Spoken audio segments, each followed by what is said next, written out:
is where it's time to put on the hat and the gloves. Yeah, it is otherworldly here. It looks like we are literally on top of the world. Oh yeah, oh that is cold. Oh, that is freezing cold. It should be about -12. Oh, I can just feel it in my throat. Look at this landscape. It's just otherworldly though.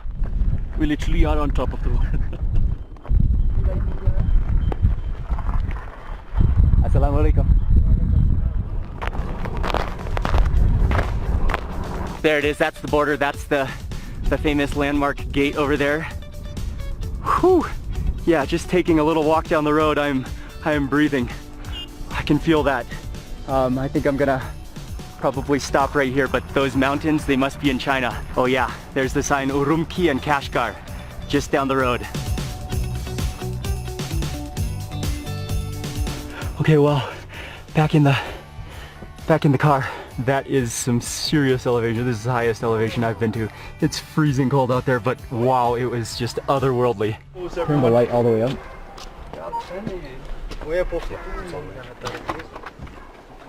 Oh, you can smell the bread. And now we made it back to the village where we had reserved the food, so dinner is ready. We're in the home. It smells and looks delicious.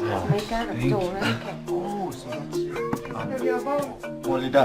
Well, that one is the apricot soup. It's a vegetable dish too. Vegetable and meat. They just kept bringing more and more food and it looks incredible. So this is PAMIRI cuisine, which is kind of like Central Asian, Tajikistan, Afghani food. Very, very low on the meat. I think the soup, she said the soup might have a little bit of meat in it, but other than that, it's mostly vegetables, especially a lot of wheat, a lot of like warming food, and a lot of like pancake, like bready looking dishes. They kind of look like flax seeds, and then some, I think there's something in the center as well. I think like an almond, maybe nut paste. That might be apricot oil.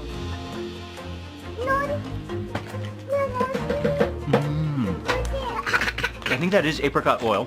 Brushed on top. Yeah, definitely. I can taste that unique flavor. Then it tastes kind of like flaxseed on top, and then maybe black pepper. Oh, that's wonderful.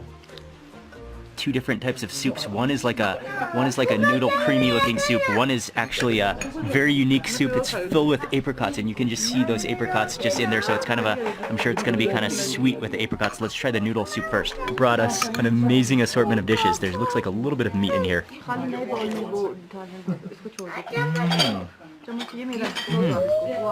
Wow, that has like a surprising like sour taste to it. Maybe from yogurt, but at the same time it kind of has like an animal-y taste to it, or like a smoky point taste to it. The apricot soup now. Okay, and you can see just those chunks of apricot. There's the noodles in here. Wow, that's just like, whoa, there's like, just in my one serving, there must be like 5 apricots in here. And even the sauce is just pure melted down apricot. Oh, wow. Oh my God.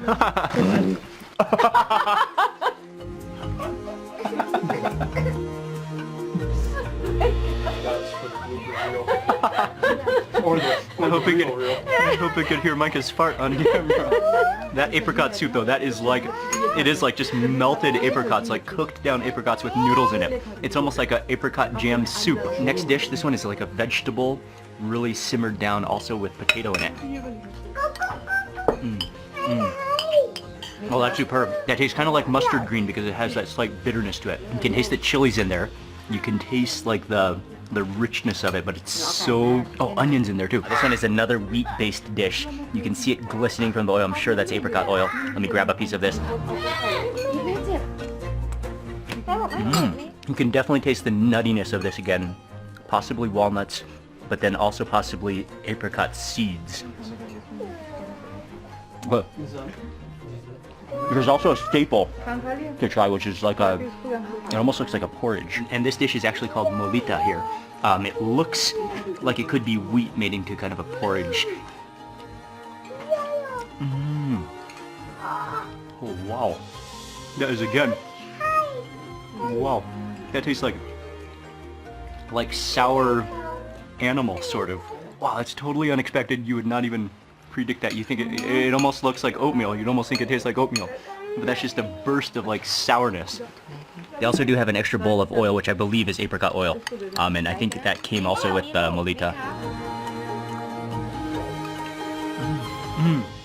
Yeah, that's definitely apricot oil. That goes with like a sour cheesiness. It's like a cross between noodles and porridge. And then finally, to finish the meal, there's a couple different pancakes. This one is the sweet pancake, I believe. Looks like it's kind of drizzled in a syrup. It kind of tastes like molasses. Maybe it's honey. Yeah, probably honey. Slightly leathery, possibly buckwheat pancake. That's good. And it's like juicy. It's like juicy with the honey. It's one of the most interesting meals I've ever had. Those greens tasted like collard greens. It was surprisingly awesome. Final, to finish off the meal, I think this is the salty version of that same pancake. Yes, that is a perfect final bite. The apricot oil is just gushing. Yeah, and the more you chew, the more the apricot oil just like fragrances your entire mouth and nostril area. Finally, for dessert, we're having tea, which is actually not tea, but it's made from bozange, which is a local herb grown in these mountains, which probably grows wild in these mountains. And then also some kind of a like cookie fritter. Okay, to me that immediately tastes like juniper, or like juniper berries, or like has like an evergreen taste to it. So it's actually called urzuk, and there's wheat, there's egg yolk, and oil in here. It's kind of like a cocoon. It tastes like a 3D cracker, like kind of like crackery. And what they're doing. Similar to the food in Hunza that we had the other day, just yesterday, but at the same time it was different. But it was, I don't think we only had a tiny bit of meat. There was a little bit of dairy in the dishes as well, but almost vegetarian, almost completely vegetarian. A lot of like starches though, and a lot of like whole grains. From here we are driving back to Gilgit, and then we are actually tomorrow we'll be catching a flight from Islamabad, well from Gilgit to Islamabad, Islamabad to Karachi, and that's gonna complete this entire Pakistan trip food and travel series. So stay tuned for that. But for now, back to the truck. I'm just gonna take a nap, so I'm gonna end the video right now. Thank you very much for watching this video. Please remember to give it a thumbs up if you enjoyed it. Leave a comment below. I'd love to hear from you. And if you're not already subscribed, click subscribe now, and also click that little bell icon so that you get notified of the next video. Karachi food coming up. Thanks again for watching. See you on the next video. And by the way, if you turn off this light, man, it is just pitch black here.